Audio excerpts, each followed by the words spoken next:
কৰোনাৰ একটি লোকাৰে তেখেতৰ গুণনাম শ্ৰৱণ কীৰ্তন কৰিবলৈ আগবাঢ়িছে। কৃষ্ণ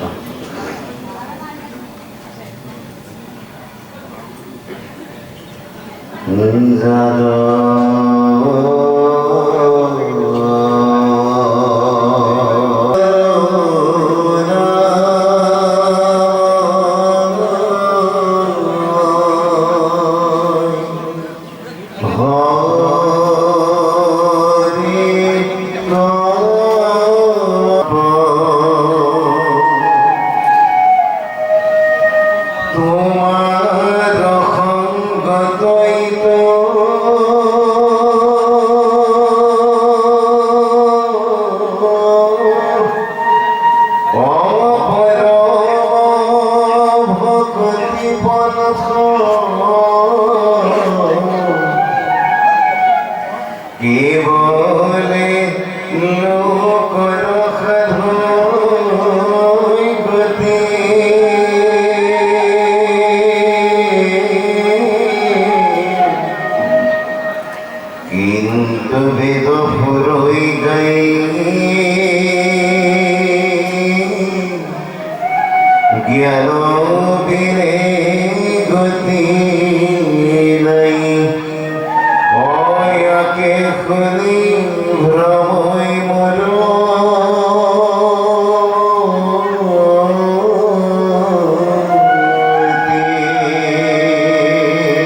মাতৃ আই সমস্ত নচহৰ সৰ্বজনীন ভাগৱত পাঠ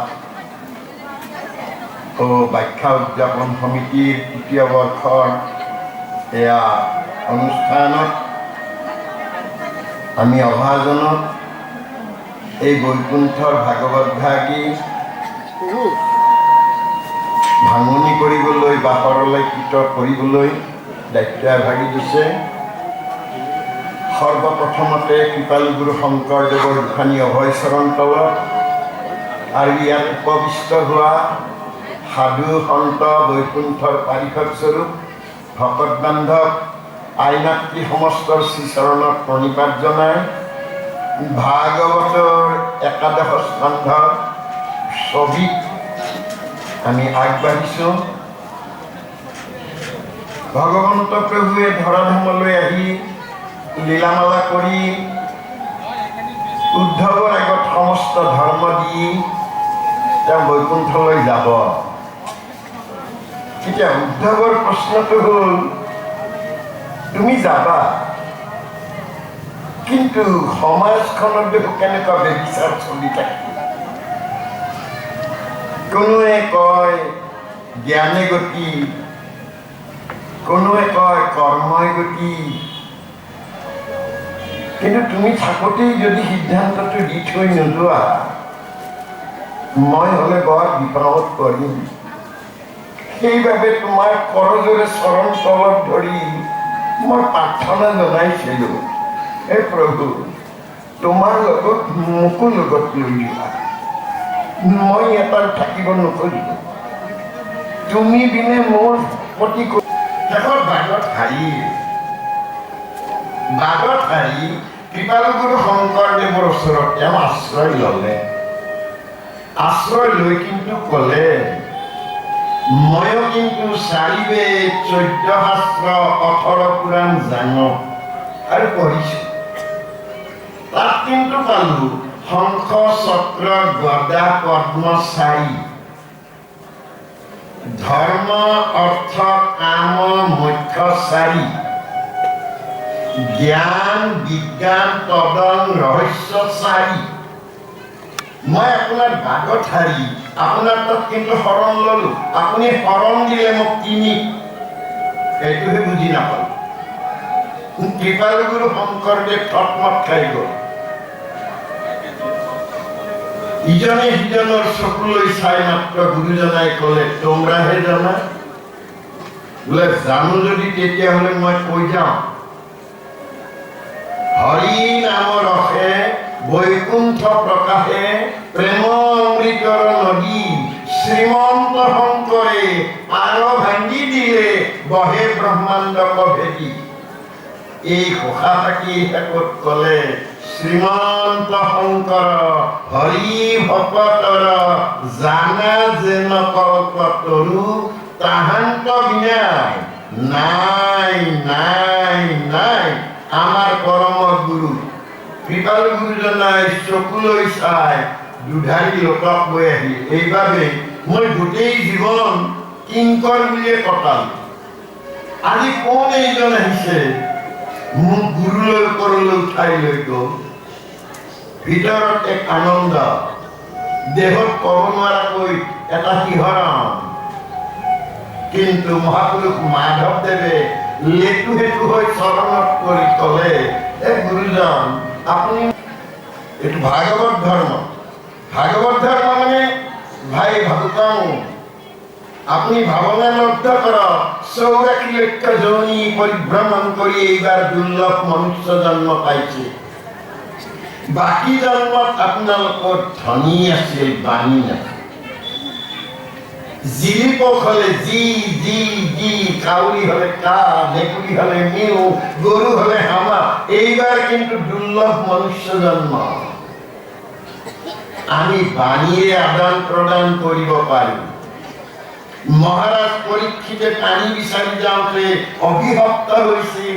গংগাৰ তীৰলৈ যোৱাত সুখদেৱে তেওঁক কিন্তু বাণীৰ চিকিৎসা কৰিছে। কৃপালগুৰু শংকৰদেৱে অসমীয়া জাতিক বাণীৰ চিকিৎসা কৰিছে। এই বাণীৰ চিকিৎসাবিলাক আপোনালোকে ল'বনে নলয়, সংকল্প লওক। সংকল্প ল'বলৈ হ'লে কিছুমান কাম বাধা দিয়া কামবিলাক নকৰিব।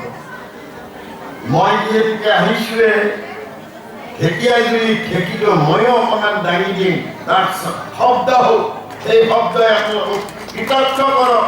সেইটো হ'ল এতিয়াও গুৰুজনে কৰ্ম কৰিলে কল পুলিবিলাক কাটি নাহিব। কাৰণ আপোনালোকে বলিয়েই যদি দিয়ে, আমাৰতো বলি দিয়া কথা নাই। আপোনালোকে কলপুলিটো উঠাই আনিব আৰু আপোনালোকৰ বাৰীত ৰুই দিব। আপোনাৰ বাৰীত বহুত কল আছে যদি বেলেগৰ ঘৰত আপুনি ৰুই দিব।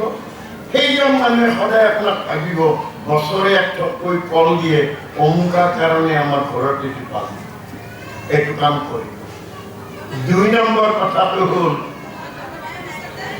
তাতে আমি গুৱা পাণ দিওঁ। শংখ চক্ৰ গদা পদ্ম যদি ৪, ধৰ্ম অৰ্থ কাম মোক্ষ যদি ৪, জ্ঞান বিজ্ঞান পতংগ ৰহস্য যদি ৪, গুৰুদেৱ নাম ভকত যদি ৪, আমি তাতে ২টা তামোল পাণ দিব নোৱাৰো, আমি ৪ দিব লাগে। জানিলা তুমি এতেকতে উপগত্য নামত থৰিলো আমি উপগত্য হ'ব লাগে। প্ৰথমতে ধৰি লওক গ্ৰাহ আৰু গজেন্দ্ৰ উপাখ্যানটো দিছে, কিন্তু মনতে ভাবিব লাগিব গ্ৰাহৰ গছৰ সহস্ৰ আৰু ঘৰিয়ালৰ বয়স সহস্ৰ। এই ঘৰিয়ালটোৱে হাতীটোৱে সহস্ৰ, কিন্তু হাতী এটাৰ বয়সটো সহস্ৰ নহয়। আমাকতো হয় বুলি ক'লে মহা পণ্ডিতে কৈছে, তাতকৈ আচৰিত কৃপালুগুৰু শংকৰদেৱ হয় বুলি কৈছে। তাৰমানে এই কাহিত যিহেতু আমি ৮৪ লক্ষ জনী পৰিভ্ৰমণ কৰোঁতে বাৰে বাৰে দেহ পাইছো, এইটো গ্ৰাহে ধৰে। কাম ক্ৰোধকত কাম লিখায়, বিষয় বিষ লাগিয়ে জীৱ যায়, এইটোৱে গ্ৰাহে ধৰে। এইবাৰ কিন্তু মই পদুম পাইছো। কিন্তু ভাগৱতত কয় যে পদুমটো কিন্তু সোণৰ দেই। এইদৰে বোকাত লাগি থকা সহস্ৰ বছৰ ঘোডালি থকা ঘৰটো সোণৰ পদুম এটা হ'ব লাগিলে তলত সোণালী আছে নেকি? আপোনালোকে এই কথাও ভাবিব লাগিব যে ভাগৱতত লিখি থৈছে সোণৰ পদুম, সোণ হয়নে? হয়। তাৰমানে এই হাত দুখনে ধন টকা পইচা দৌলত অৰ্জন কৰে, মানে সোণ অৰ্জন কৰে হাত দুখনে। কৰ কমল বুলি কৈছে, কৰ মানে হাত, কমল মানে পদুম। হাতীটোৱে বাৰু পদুম দিলেই, সেই মুহূৰ্তত কিন্তু গৰুড়ত উঠি বিষ্ণুদেৱ আহিছে আৰু বিষ্ণুৱে গৰুড়ক কৈছে তললৈ নামি যাবি। বোলে কিয়? বোলে ভক্ত এজনে পদুম দিছে। বোলে প্ৰভু নাযাওঁ। বোলে কিয়? বোলে কান্দি দিছে, তোমাক দিলেতো আনন্দত দিলেহেঁতেন, কান্দি দিয়া পদুম এটা কিয় ল'ব যোৱা? নাই নাই, পদুমটো মোকেই দিছে, যাব লাগিব। মই তললৈ নামি যাবৰ ইচ্ছা নাই, কিন্তু কান্দি কান্দি দিয়া পদুম এটা লয়নে? চক্ৰক ক'লে তোমাৰ নাম সুদৰ্শন, কিন্তু যোৱা কি হৈছে দৰ্শন কৰি আহা। সুদৰ্শন আহি চাৰিওফালে ঘূৰি গৈ বিষ্ণুক ক'লে যে প্ৰভু একো নেদেখিলো, কিন্তু গৰুৰে কোৱাৰ দৰে কান্দি দিয়াটো কিন্তু হয় নেকি? কান্দি যদি দিছে কিবা আঘাত পাইছে নেকি? কৌমুদুকী গদাক ক'লে তোমাৰ নাম কিন্তু কৌমুদুকী গদা, যোৱা গৈ তুমি পাৰিবা, ৰক্ষা কৰিব লাগিব ভকতক।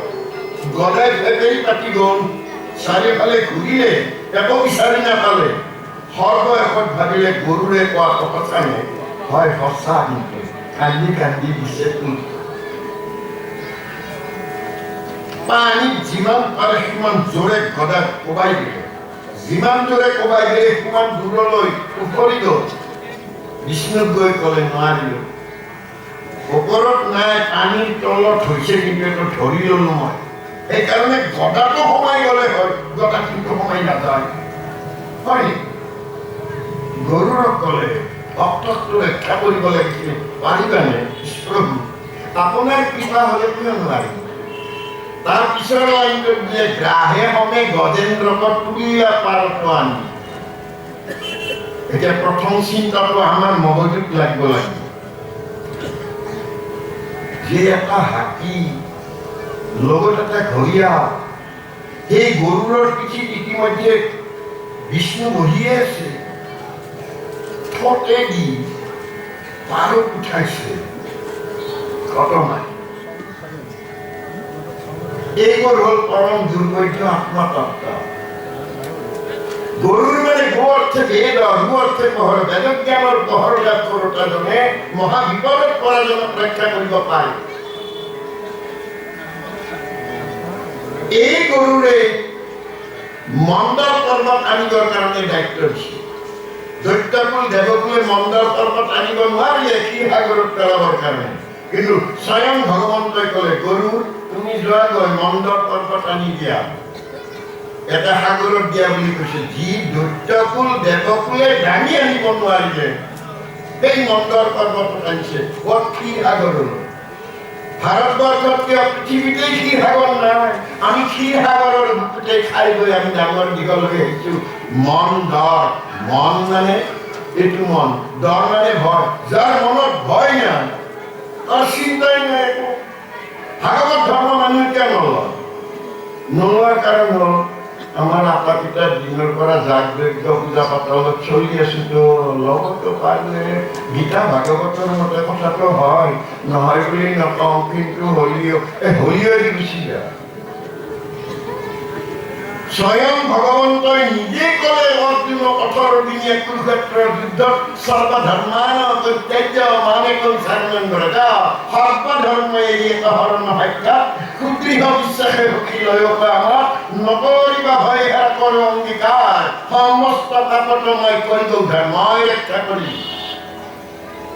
আৰু ভগৱন্তই ইমানো কৈছে তোমালোক কিন্তু তোমালোক নোহোৱা, তোমালোক প্ৰত্যেকেই মোৰেই বিচ্ছুৰিত অংশ।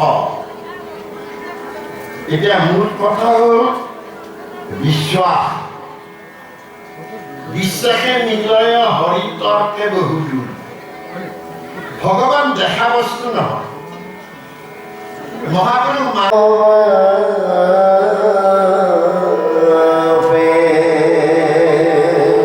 কৃষ্ণ কত বলে কৰ্ম কৰা হয়। কৰ্ম তিনিটা ভাগে গতি কৰিছে, এটা হ'ল কৰ্ম, এটা হ'ল অকৰ্ম, এটা হ'ল বিকৰ্ম। আজি আমি শ্ৰেষ্ঠতম কৰ্ম কৰি ওলাইছো।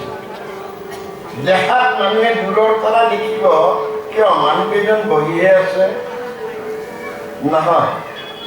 1 নম্বৰ কথাটো হ'ল আমাৰ দেহত থকা ইন্দ্ৰিয়বিলাকক আমি স্তব্ধ কৰি থৈ দিছোঁ।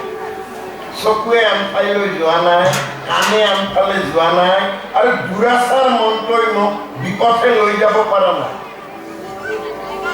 তেতিয়াহ'লে এইটো হ'ল শ্ৰেষ্ঠ। ঈশ্বৰৰ অৰ্থে যি কাম কৰে তাৰ নাম কৰ্ম। মোৰ ঘৰ বাৰী ল'ৰা ছোৱালী সতি সন্ততিৰ কাৰণে যে তোমাৰ থাপনাখন হিৰাই দিব নাম, তলখণ্ড সোণেৰে আৰু ভকত বহাবিলাক গোটেই ৰূপৰে বনাম, একদিন তুমি নাম লৈ দেখুৱা, তেওঁ নাম ল'ব নোৱাৰো। গুৰুজনে সেইটো কৌশল কৰি ক'লে মুখে লোৱা নাম, হৃদয়ে লোৱা ৰূপ, তেৱেহে মুকুতি পাইবা কহিলো স্বৰূপ। তেতিয়াহ'লে আমাৰ নামঘৰ এইটো। এই নামঘৰটোত কিন্তু বন্তি, ইয়াত কিন্তু সহস্ৰ বন্তি দিছে আপোনালোকে। ৰাতিলৈ তেল শেষ হৈ যাব, শলিতাও পৰা যাব, কিন্তু ইয়াৰ ভিতৰত এটা বন্তি জ্বলাব লাগিব। এইটো হ'ল জ্ঞান বন্তি। আপুনি এনেকৈ শুনোতে জানোতে এটা সময়ত আপোনাৰ উদ্ভৱ হ'ব, কথাটো বুজিলো, ভাগৱত মানে এইখন ভাগৱত নহয়, ভাগৱত দেখো আমি। উদ্ধৱ ভাগৱত, বিদুৰ ভাগৱত, মৈত্ৰেয় ভাগৱত, পৰীক্ষিতে 7 দিন শুনি মহাভাগৱত হ'ল। তেতিয়াহ'লে ভাগৱত, আমি ভাগৱত হ'ব লাগিব। আই ভাবুকান গাই জ্ঞানময় ভাৱ ল'ব লাগে। কোৱাত বই আছে আইতে পঢ়িব, তাকেই ক'লে হৰি হৰে নাই ভেদ, তেন্তে দিয়া ভেদা ভেদ। আজি ইমানবোৰ মানুহ আহিছে, আমি হৰকে দেখা পাইছোঁ। প্ৰত্যেকৰে হৃদয়ত কিন্তু হৰি আছে, হৰিটো দেখা নাই, হৰিটো অনুভৱ কৰিব পাৰি। আইৰ লগত যেতিয়া কথা ক'লোঁ, আইগৰাকী বৰ ভক্তিমতী, বাপৰ লগত কথা ক'লোঁ, বাপগৰাকী বেলেগ ধৰণৰ অকণমান, তেতিয়াহ'লে ভিতৰতো অনুভৱ হ'ব। আইতে তোমাৰ হৰক দেখিলোঁ। কীৰ্তনত গুৰুজনে সেইকাৰণে আমাক ক'লে যে বিষ্ণু আৰু শিৱৰ ভেদ নকৰিবা। আপোনাৰ গৃহলৈ সংগী একেলগৰে এখন গাঁৱৰে কিন্তু দুৰ্বল, তেওঁ অহাৰ লগে লগে কি হ'ল, কি হৈছে? একে আন এজন খুব ভাল পাইছে, তেতিয়াহ'লে মই হৰি কেনেকৈ পাওঁ? কাৰণ বাৰে বাৰে কৈছে সমস্ত ভূতত ব্যাপী আছো মই হৰি, সবাকো মানিবা তুমি বিষ্ণু বুদ্ধি কৰি। আমি সকলোকে হৰিময় দেখাই নাই। গতিকে আমাক ক'লে তুমি দেহ নোহোৱা, তুমি আত্মা, তুমি পৰমেশ্বৰৰ বিচ্ছুৰিত অংশ। ইয়াত কি বুলি ক'লে, তুমি বিনে নাহিয়া। এইটো গীতাত ক'লে স্বহং, তুমিয়ে ন। আৰু অৰ্জুনকো ক'লে গীতা যে সখী মোক বাদে পৃথিৱীত কোনো আৰু জন্ম হোৱা নাই, সকলো মই। সখী তুমি কি কোৱা? মই জনাত তুমি গোৱালৰ লুগা, তুমিয়ে সকলো বুলি ক'লা। ক'লো মানে তোমাৰ আগৰ জন্ম তুমি জানা নে সখী? মই কিন্তু নাজানো। মই জানো ইয়াৰ আগৰ জন্মত তুমি বানৰ আছিলা। সখী তেনে কথা নকব কিন্তু, মই অৰ্জুন হয় আৰু তুমি মোক বানৰ বুলি লৈ গ'লা। নহয় সখী, বানৰ মানে বান মানে উচ্চ, উচ্চ মানে নেজ, নেজডাল যেতিয়া আঁতৰি গ'ল বাটো গুচি গ'ল, নৰ হ'লা। নৰ সংসাৰৰ দুবিধ সখী। কি কোৱা সখী? বোলে নৰ দুবিধ, এবিধ হুচ, এবিধ বেহুচ। যিয়ে হুচ সি জানে মই নহয়, মোৰ ওপৰত আৰু এটা শক্তি আছে। এই শক্তিটোক কোনোবাই গড বুলি কয়, কোনোবাই আল্লাহ বুলি কয়, কোনোবাই ভগৱান বুলি কয়। ভগৱান কোৱাকৈ কৈছে মই কিন্তু নিৰাকাৰ দেই, মই নিৰাকাৰ ব্ৰহ্ম, নিৰাকাৰ হৰি, গুৰু ৰূপে সাকাৰে থাকো সত্য কৰি। কৃষ্ণৰূপ হৈয়া মই গুৰু সেৱা কৰোঁ, গুৰু ৰূপ হৈয়া মই কৃষ্ণক উদ্ধাৰ, মই মোৰে কৰিব। আপোনাৰ হৰি ভগৱন্ত। দ্বাদশ স্কন্ধত গুৰুজনে সেইকাৰণে ক'লে আপোনাকো ভজন ক্ৰম। আমি সদায় নিজক ভজিব লাগে। ভগৱানক ভজিবলৈ বৰ সহজ। মই ভুলকৈ যদি মাতি থৈ আহোঁ তাক, কাৰণ মোৰ মা দেউতাই কৈ পঠিয়াইছে যা যা ঘূৰা কৰিয়া, মোৰ কিন্তু মনটো আছে অমুকত যাব লাগে, লগৰ ল'ৰা আহি বাইক লৈ ৰখি আছে, তাত গৈ কৈছো উপায় নাপায়হি আহিছিল। মোৰ মা দেউতাই কোৱা কাৰণে আহিছিল, মোৰ লগৰ ল'ৰা তাতে বহি আছে, ঐ ভগৱান আকৌ বেয়া চা নাপাবি। এতিয়া যদি ভগৱানে পিছফালে তাক ধৰিলেহেঁতেন, এই তই কি কলি, তেতিয়াহ'লে মানুহ গম পালেহেঁতেন, কিন্তু তোৰ নকওঁ। কিন্তু নিজে যিয়ে নিজক ভজিছে তাৰ মনত সদায় দুখ থাকে। সেইকাৰণে দ্বাদশ স্কন্ধত গুৰুজনাই ক'লে আপোনাক ভজন্তে আপোনাৰ পুনশ্ৰম। মই মোক ভজিবলৈ হ'লে প্ৰথম মই সাধনা কৰিব লাগে চকু জুৰি। তৃতীয় স্কন্ধ ভাগৱতৰ কপিল প্ৰভুৱে মাতৃ দেৱকীক সেইকাৰণে কৈছে আই ভক্তি ভক্তিয়ে, গাখীৰে গাখীৰে তুমি কেনেকৈ খোৱাবা? যদি তুমি চিধাই খাই দিয়া তেতিয়াহ'লে খাবলৈ পাবা, পগাই দিলে কিন্তু তুমি চামনি পাবা, চামনিটো ভাজি দিলে কিন্তু ঘি পাবা। আৰু যদি একে থোৱা এটা পাত্ৰত থৈ দিয়া তেতিয়াহ'লে কিন্তু দৈ হ'ব, দৈ কৰি খাব পাৰা। তাৰপিছতো যদি তুমি তাক ঘুটি দিয়া মাহত পাবা। কিন্তু আমি হলো অবলা নাৰী, মূঢ়মতী, তুমি যোগ ভাস্কৰ, ভাবিছিলো সন্তানে মোক জীৱনটো চলাই নিবৰ কাৰণে মোক এটা বাদ দেখুৱাব, তুমি কি ক'লা মই বুজিয়ে নাপালো। তেতিয়াহ'লে একেবাৰে সহজটো কম, পৰৰ অন্যায়ৰ কাৰণে যদি তুমি ভকতি কৰা তেতিয়াহ'লে তামসিক ভক্তি। তুমি বাপা এনে ভক্তি নালাগে মোক, তেতিয়াহ'লে তাতকৈ সহজ এটা দিম। কাঠৰ শিলৰ মাটিৰ বনাই লৈ তুমি খুজি থাকিবা যশং দেহি ধনং দেহি বিদ্যাং দেহি। গোপাই সেই কাঠত নামামৃতবিলাক কি কৰ্ণামৃত বাক্যামৃত শব্দামৃত ইয়ে গৈ গৈ এদিন ৰূপান্তৰিত হ'ব জ্ঞানামৃতলৈ। যিদিনাই জ্ঞানামৃত ৰূপান্তৰিত হ'ল এই মোৰ হৃদয়ৰ ভিতৰত এটি জ্ঞান বন্তি জ্বলিব আৰু যিটো বন্তিয়ে কেৱল আহৰণ কৰি থাকিব আজিৰ দিনটোৰ উপাৰ্জন অহাকালিৰ দিনটোৰ মূলধন। আমাক ছবি দিছে বৰ কৌশল কৰি যে স্বয়ং নাৰায়ণৰ নাভি কমলত জন্ম পাইছে ব্ৰহ্মা। সেই ব্ৰহ্মাই কিন্তু নাৰায়ণক কৈছে প্ৰভু এবাৰ মনুষ্য জন্ম দিয়া, কাৰণ তোমাৰো কায়া নাই মোৰো কায়া নাই।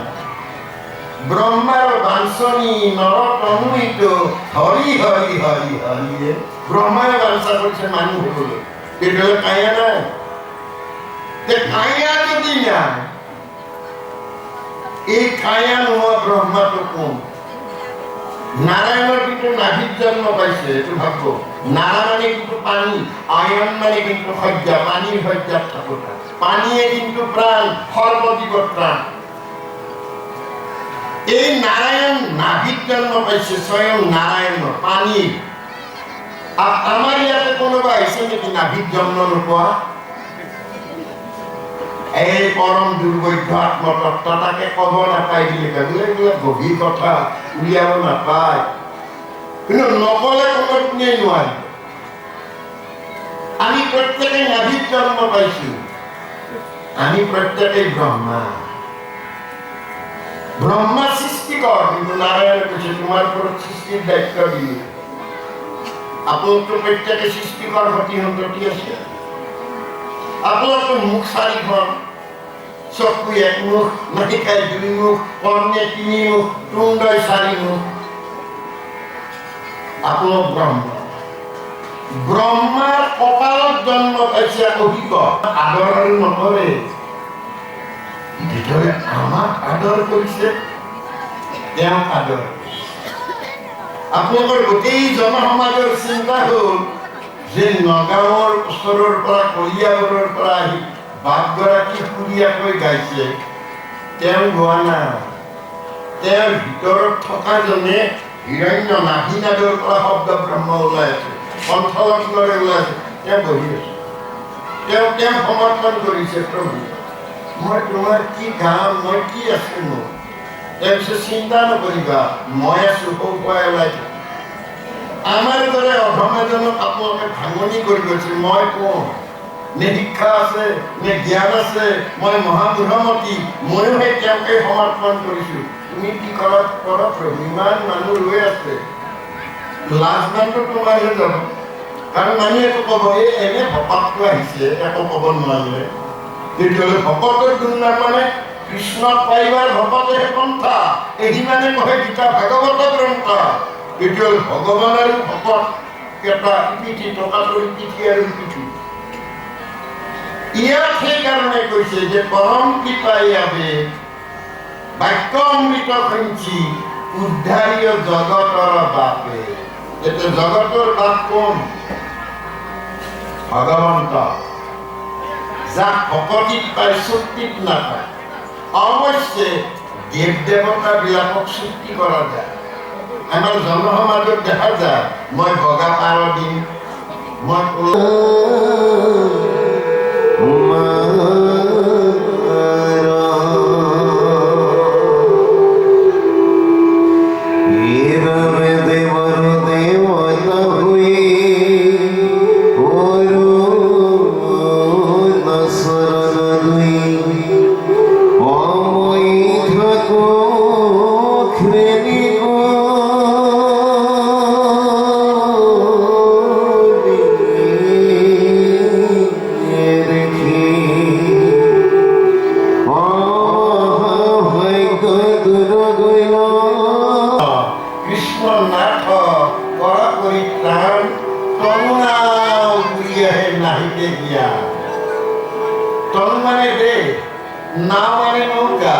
এই জীৱন নৌকাখন আমাৰ ক'ব নোৱাৰাকৈ আহি আছে কিশোৰ কৈশোৰ বাল্য যৌৱন মোৰ জ্ঞানেই নহ'ল মই ক'ৰ পৰা আহিছোঁ মোৰ প্ৰকৃত পিতৃ কোন ঘৰ মোৰ ক'ত আচলতে আমি প্ৰত্যেকেই পাম খাই আছোঁ ইয়াত বৰ কম দিনৰ কাৰণে পাম খাব পঠিয়াই দিছে ইয়াত আমি কিন্তু বিষয় বাসনা কৰি এইখনে আমাৰ ঘৰ বুলি ভাবিছোঁ নহয় বহু ঘৰ এৰিও এইবাৰ পৰম ঘৰত যাব পাৰিম 84 লক্ষ জনী পৰিভ্ৰমণ কৰোঁতে বাৰে বাৰে ভগৱন্তই কিন্তু কৈছে সকলোতে তুমি কিন্তু ময়ে এবাৰ অৰ্জুনক লৈ ৰথ চলাই থাকোঁতে দুৰন্ত গতি হঠাৎ ৰথখন ৰাখি দিয়াত অৰ্জুনে সুধিলে সখী ইমান বেগাই ৰথখন আনি হঠাৎ তুমি কিয় ৰাখি দিলা সেইজন খেতিয়ক দেখিছানে বোলে দেখিছোঁ বোলে খেতিয়কজনে নাঙলখন দাঙি দিছেনে দিছেতো এই নাঙলখনত লাগি থকা বহুত জাবৰ এই জাবৰ জোঁথৰখিনি আঁতৰাবৰ কাৰণে এছাৰিডালেৰে সেইখন বগৰাই দিব খুজিছে মই বুজি নাপাওঁ তুমি ৰথ চলাই আহিছা নাঙলত তেওঁ খেতিয়কজনে খেতি কৰি আছে নাঙল দাঙিলে এছাৰিৰে জাবৰবিলাক বগৰাই দিব ওলাইছে তাতেইতো কি সম্পৰ্ক আছে সখী আছে এই জাবৰবিলাকত বহুত কেঁচু আছে জাবৰখিনি বগৰাই দিব খোজোতে কেঁচুবিলাক ছিগি যোৱাৰ লগে লগে মোৰ বুকুখনত খুন্দা মাৰি কেঁচুবিলাক তোমাৰ কি হ'ল সেই কেঁচুবিলাক ময়ে মোৰ প্ৰথম জন্ম তাতেই তলত তাৰ পৰাহে মই পোহৰ আৰম্ভ কেঁচু এবাৰ গাঁতৰ পৰা ওলাই আৰু সোমাই দিব নোৱাৰে তেতিয়াহ'লে আমি প্ৰত্যেকে মাটিৰ তলত আৰম্ভণি হৈছোঁ তাৰপিছত পৰুৱা চৰাই চিৰিকটি গছ বিৰিখ তৰু লতা তৃণ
মায়া বজাৰো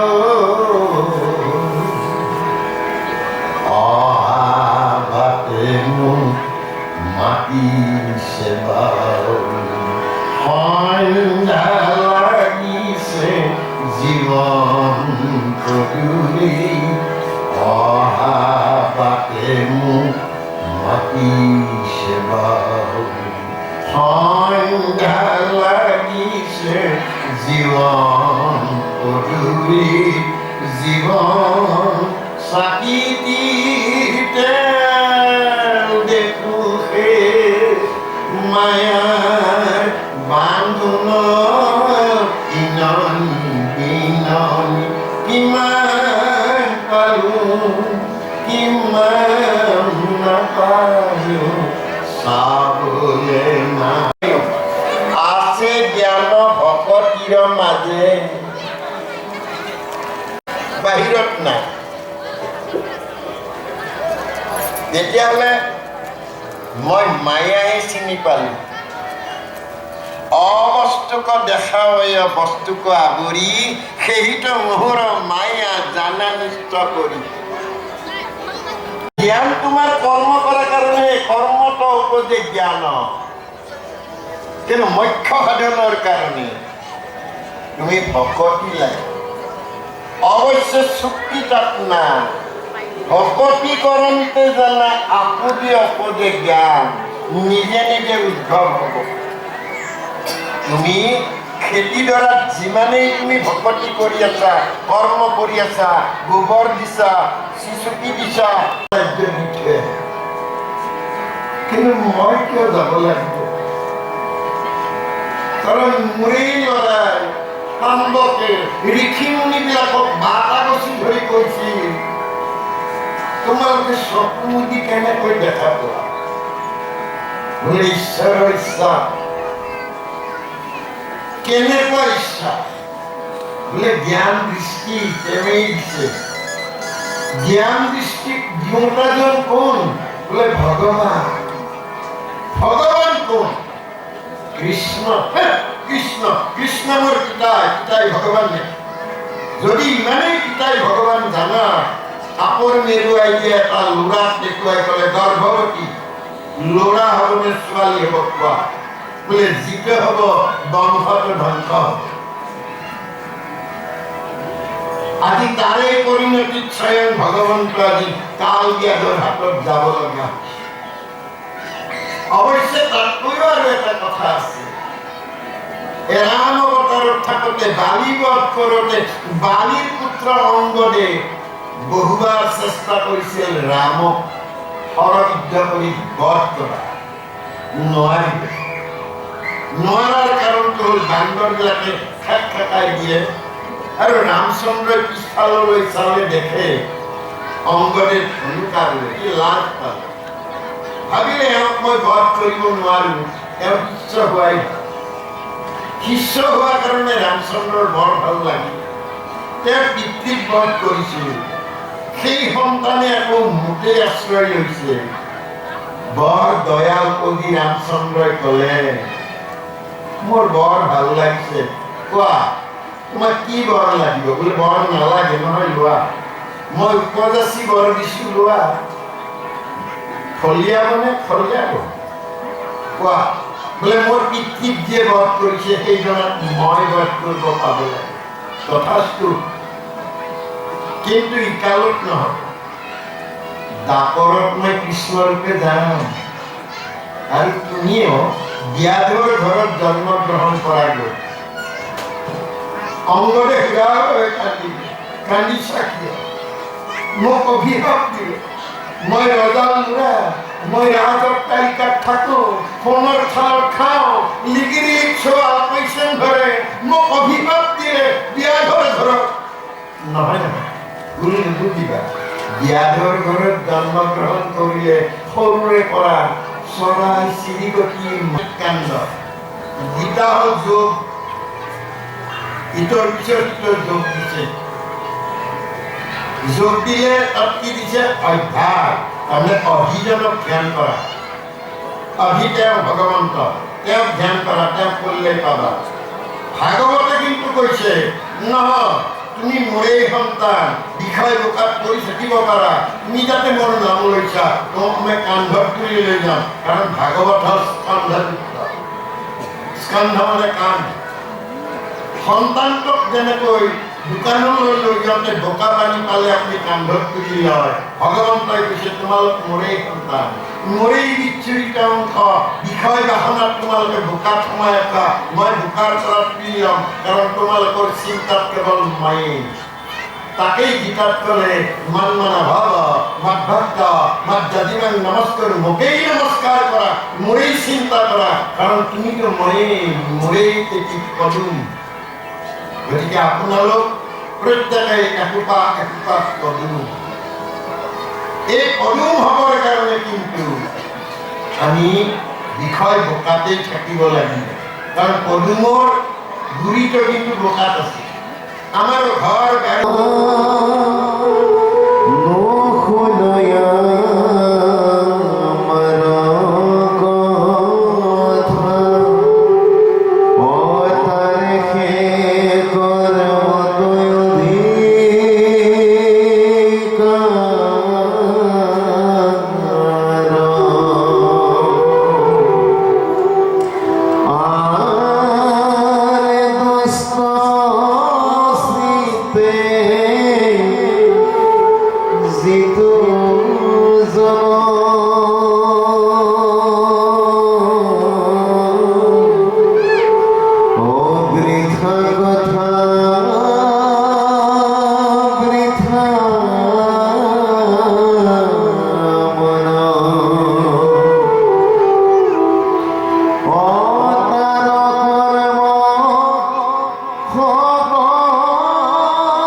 নাম দিয়ে নলয় মোৰ তাৰ জনমটো এনেই গ'ল।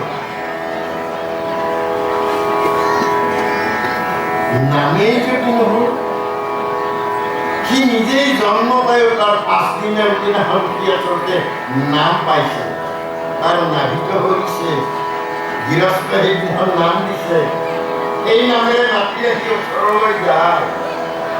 চৰাচৰ জগতত যতমান বস্তু আছে প্ৰত্যেকৰে নাম আছে। তেতিয়াহ'লে ভগৱন্তৰ নাম, যেই নাম সেই হৰি, জানা নিষ্ঠা কৰি নামৰ মাজতে আছে আপুনি শ্ৰী হৰি। তেতিয়াহ'লে নামে মোক তৰাব, সেই নাম নৌকাখন মই বিচাৰিয়ে পোৱা নাই। মোৰ তৰুণা উৰি আহি আছে, এই জনম তুমি দুঠাই যিসকলে, মোৰ কথা যিসকলে নুশুনে, মোৰ কথা মানে নিজৰ কথা নিজে নিজে হৃদয়ত ধৰি আছে, তাকো নুশুনোৰা। নিজকে নিজে সুধি চোৱা, নিজকে নিজে ভজি লোৱা, সেইসকলৰহে কৰ্মত অধিকাৰ আছে। কৰ্ম চিনি পাব লাগিব।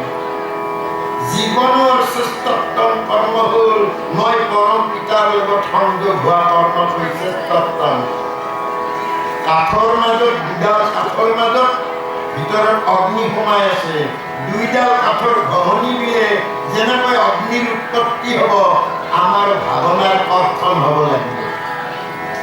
সেইকাৰণে ভগৱন্তই ক'লে যে অনাদৰি ধৰ্ম মাধৱৰ জন্ম কৰ্ম পুনিয়ক মহন্তৰ মুখে পৰম মংগল নাম কৃষ্ণ বিষ্ণু হৰি নাম লাজেৰি গাইবা মহাদুখে।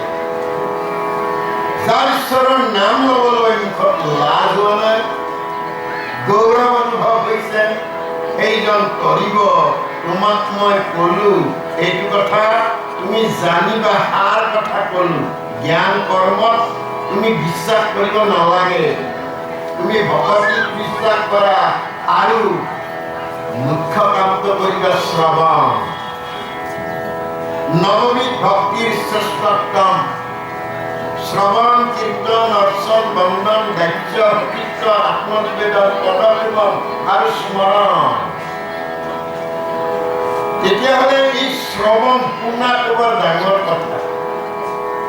আমি আজি এটা পঢ়ি আছো, আমাৰ যিমান নম্বৰ দিব আপোনালোকৰ বেছি, কাৰণ আপোনালোকে শ্ৰৱণ কৰিছে, আপোনালোকৰ সোমাই গ'ল, উপাৰ্জনখিনি সোমাই গ'ল।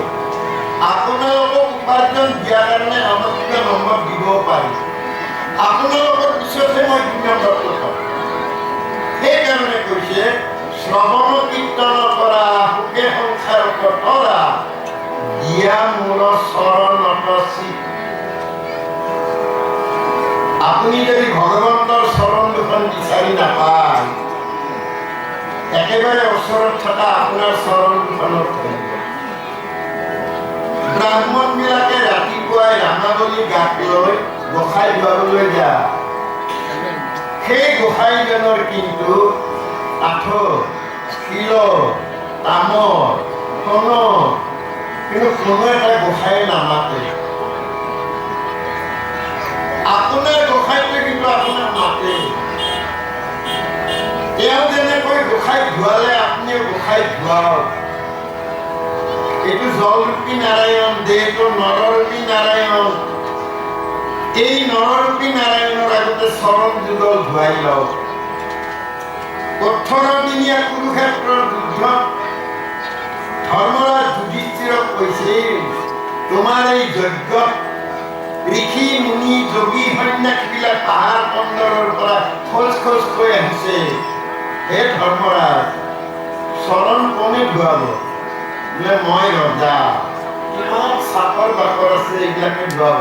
কেতিয়াও হ'ব নোৱাৰে, মই ধুৱাম। হে প্ৰভু, আপুনি ধুৱাব? বোলে মই ধুৱাম। যিমান ঋষি মুনি আহি আছে প্ৰত্যেকৰে হৃদয়ত জীৱন ভাতটো ময়েই টানি আছো, আৰু চৰণবিলাক মোৰেই চৰণ।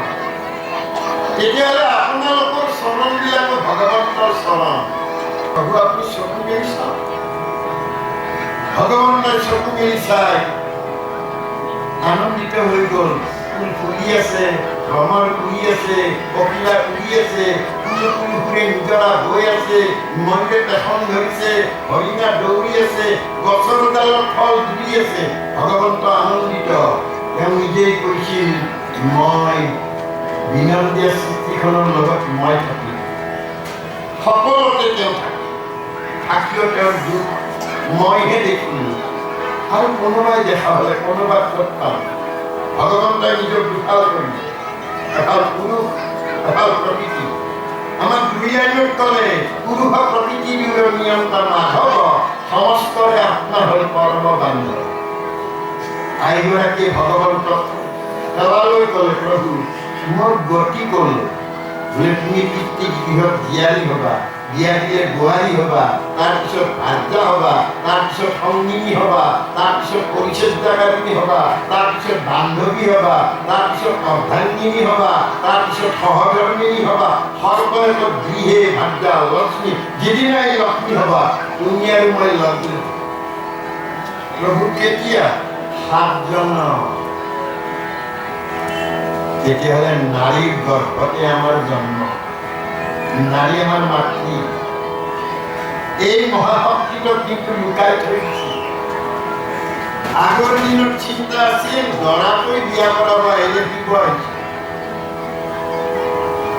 সন্মুখত গেটত কলত তুলি শৰমালা বুলি কয়, বাটমালা বুলি কাঠৰ। কাপোৰ মানে সেই কাপোৰ নহয়, এই পিন্ধা কাপোৰ নহয়, জ্ঞান।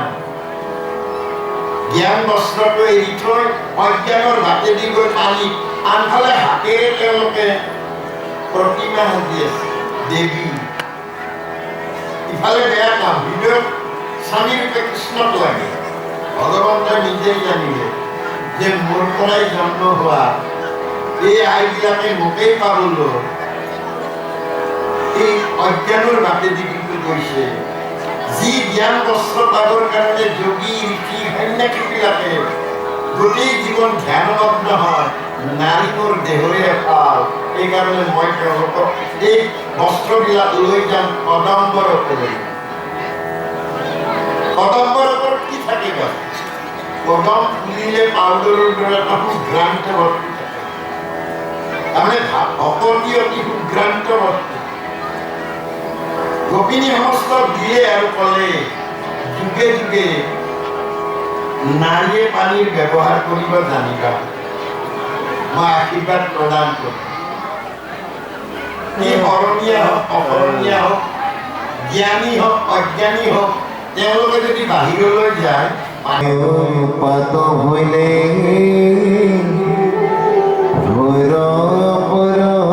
লোক গইলে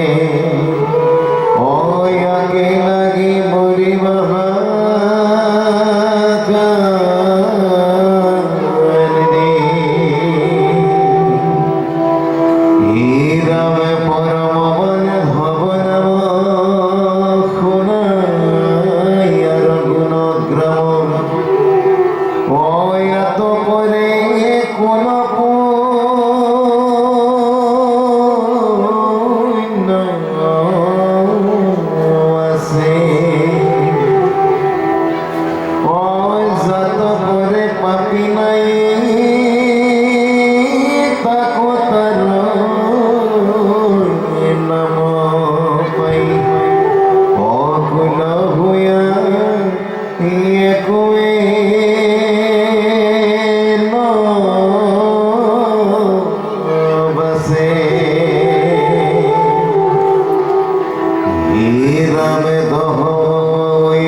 কৃষ্ণ কৃষ্ণ হৰি ৰাম কৃষ্ণ কৃষ্ণ হৰি সতী নদীৰ তীৰত হৰি বাণী দিলে নাৰদে পহুইছে ভক্তগণ ৰাইজ। আমি এইখিনিতে আমাৰ বাপ ঈশ্বৰ মহন্ত দুয়োগৰাকী ওচৰত ক্ষমা মাগিছোঁ। খুব এটা সুন্দৰ গতিপথ লৈছে এই ভাগৱতৰ ব্যাখ্যাৰ ৰসেৰে ৰসাত্মক কৰি তোলাৰ এই সময়খিনিত আমি তেখেতসকলৰ গতিপথ ৰুদ্ধ কৰিছোঁ। আমি সেইকাৰণে ক্ষমা বিচাৰিছোঁ। যিহেতু আমাৰো এই সময়সমূহৰে আমাৰ এই অনুষ্ঠানটোত বিভিন্ন দিশত তেখেতসকলে বৰঙণি আগবঢ়াইছে। তাৰ মাজৰে এগৰাকী বয়োজ্যেষ্ঠ মহিলা, আমাৰ সকলোৰে মাতৃতুল্য সেইগৰাকী মাতৃয়ে আমাৰ এই সকলো তেখেতৰে সন্তানসুলভ এই ভক্তসকলক আজি দুপৰীয়াৰ এই অন্নমুঠিৰ তেখেতে যোগান ধৰিছে। গতিকে সেইগৰাকী মহান মহানুভৱৰ মাতৃ আৰু লগতে তেওঁলোকৰ সেই পৰিয়ালটো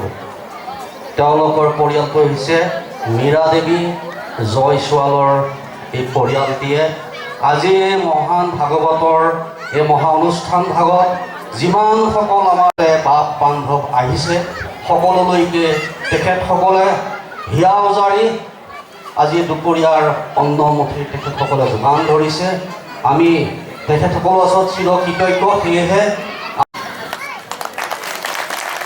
এয়া মীৰা দেৱী জয়ছোৱাল তেখেতৰ পৰিয়ালবৰ্গ, আমি তেখেতসকলৰ ওচৰত চিৰকৃতজ্ঞ উদযাপন সমিতি।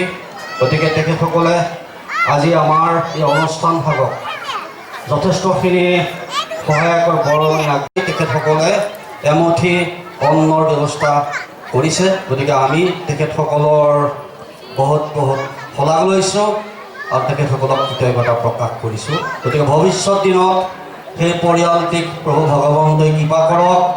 সেই পৰিয়ালটোৰ ভৱিষ্যত দিনত এনেধৰণৰ সামাজিক ক্ষেত্ৰত যাতে এনেধৰণে তেওঁলোকে বৰঙণি আগবাঢ়ি যাব পাৰে, সেয়েহে আজিৰ ভাগৱতস্থলী প্ৰভু ভগৱন্তই যাতে তেখেতসকলক সেই কৃপা কৰক বুলি আমি উদযাপন সমিতিৰ তৰফৰ পৰাও কৃপা বিচাৰিছোঁ। সহকাৰী অন্যতম সম্পাদক প্ৰমোদ দাস ডাঙৰীয়া, তেখেতে যোৱাকালি খুব চমুকৈ তেওঁ পুথি আকাৰে প্ৰকাশ কৰি যোৱাকালি ইয়াতে সেইখন আমাৰ উন্মোচিত হৈ গৈছে। আৰু সেই সাত পুথি গ্ৰন্থখন আমি এতিয়াও সেইখন শাস্ত্ৰলৈ ৰূপান্তৰ হৈছে বুলি আমি ক'ব নোৱাৰোঁ। গতিকে সেই পুথি আকাৰে যিখন তেওঁ ভক্তিৰসৰ সাৰতত্বৰ এখন তেওঁ প্ৰকাশ কৰিছে, আজিও আমি লৈ ধৰ্মীয় হ'ব বুলি আমি উদযাপন সমিতিৰ তৰফৰ পৰা বিনম্ৰতা ঘোষণা কৰিছোঁ। আৰু লগতে সুযোগ নাপাওঁ, সুবিধা নাপাওঁ কাৰণে এইখিনিতে কৈছোঁ যে আপোনালোক সকলো আমাৰ কাৰণে একোজন আমি গৃহস্থ, আপোনাৰ খবৰ হৈছে আমাৰ অতিথি, আমাৰ ভকত, আমাৰ ভক্ত। গতিকে আমি সকলোকে শেষৰ জনলৈকে আমি সেৱা আগবঢ়াব পৰা যিমানখিনি পাৰিছোঁ আমি প্ৰচেষ্টা আমি প্ৰয়াস হাতত লৈছোঁ। বৰ বুলি আপোনালোক আমাৰ পৰা আঁতৰনি নাভাবিব, সকলোৱে নিজৰ অনুষ্ঠান ভাবি যাতে আহাৰ মুঠি সকলোৰ কাৰণে আমি ব্যৱস্থা গ্ৰহণ কৰিছোঁ। প্ৰতিজন ভকতেই যাতে আহাৰ মুঠি গ্ৰহণ কৰিহে ধৰ্মোৱা হয়। কৃষ্ণ আয়ো যাই খনে খনে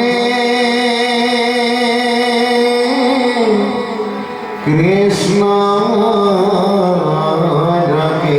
কৰে মনে অনিৰণ কৰে বোলাৰা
Vina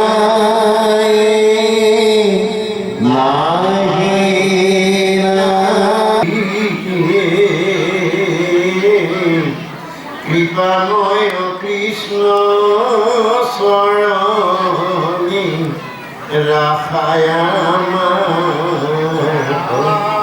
কৃপাময় কৃষ্ণ চৰণী ৰাখায় কৃষ্ণ কৃষ্ণ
কৃষ্ণ মহাকৃষ্ণ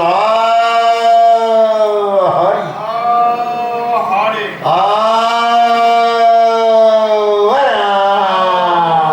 কৃষ্ণ শংকৰ বৈষ্ণৱসকলেও সেই কথা স্বীকাৰ কৰিব নিশ্চয়কৈ।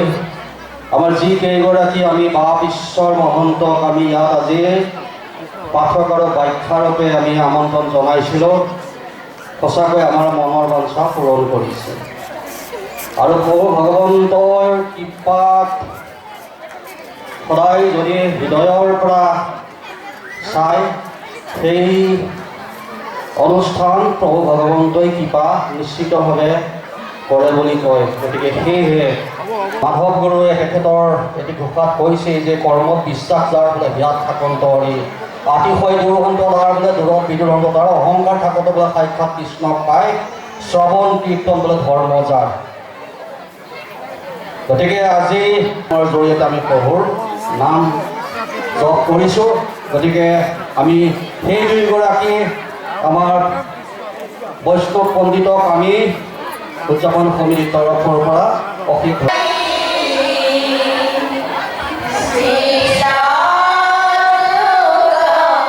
উদযাপন সমিতিৰ বিষয়ববীয়া কৰ্মকৰ্তা সেইসকলকো আমি এই হৰিনামত অংশগ্ৰহণ কৰিবলৈ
Maria